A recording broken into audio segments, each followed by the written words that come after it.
8月秘书长李特初8上任后头一届去访问日本，伊伫海上自卫队的基地时表示讲8月密切咧关心解放军伫台海附近的军演，嘛认为讲即摆状况是互人真烦恼哦。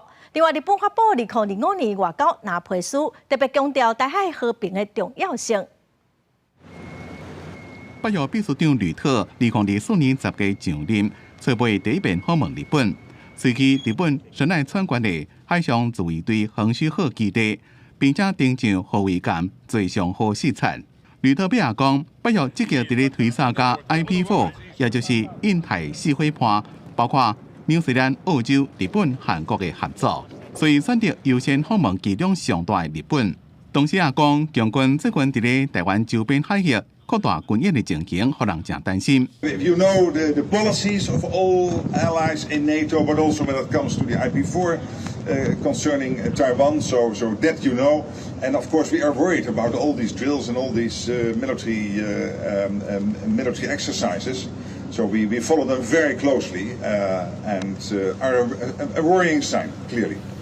吕特顶礼拜伫咧接受日本时报访问的时阵，捌讲未使对中国扩大军力抱持伤天真的态度。因那吕特初8伫咧横须贺基地，也特别重视这件代志。China is supporting the Russian war effort. China is building up its armed forces, including its navy, at a rapid pace.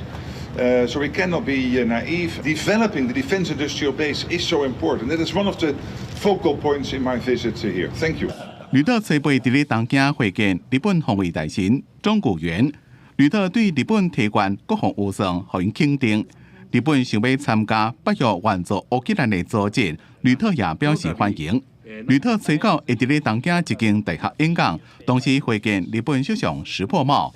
另外，日本伫咧初8发表2025年版的外交拿批书，指出北京想要以武力片面改变东海甲南海的现况，也讲到中国伫咧台湾周边举行的军演，强调台海和平稳定的重要性。甚至还特别讲到今年2月石破茂甲美国总统川普会谈了后的联合声明，指出维护台海和平稳定是国际社会安全甲繁荣不可欠缺的元素，敦促以和平的方式来解决两岸问题。